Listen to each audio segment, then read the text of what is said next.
আসলে একটা থানায় একটা উপজেলায় অনেকগুলা গ্রুপই থাকে।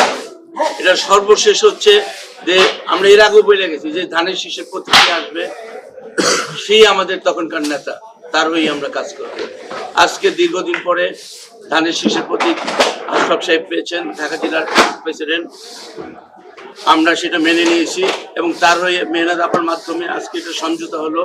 আমরা এই দুই গ্রুপ মিলা যেভাবে ধানেশকে জয়যুক্ত করা যায় আমরা সেই চেষ্টাই করব এবং আমরা সবাই আনন্দিত উৎফুল্লিত। মানে আমাদের মন প্রাণও কাঁদতে ছিল যে আমরা কিভাবে ধানের শীষের নির্বাচনটা করি, আমরাও স্পেস পাইতেছিলাম না। আজকে যেহেতু আমরা সবাই মিলে গেলাম, আজকে আমরা ঝাঁপায় পড়বো যাতে ধানের শীষের নির্বাচন জয় ছিনিয়ে আনা যায়।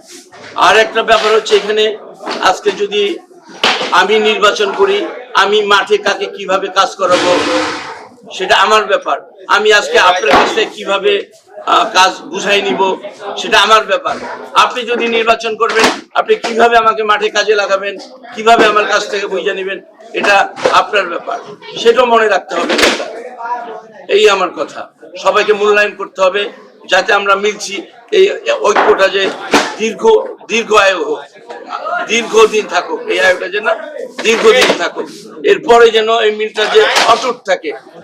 হ্যাঁ, মনে প্রাণে যাতে সবাই আমরা মিলে গেছি এবং এটা ধরে রাখার মেন দায়িত্ব হচ্ছে নেতার। তারপরে আমরা সবারই এক থাকতে হবে এই ব্যাপারে।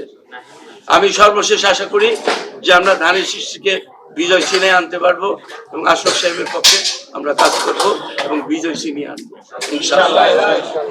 ইনশাআল্লাহ আমরা যে ঐক্য থাকি তাহলে দুহারের বিজয় সুনিশ্চিত ইনশাআল্লাহ।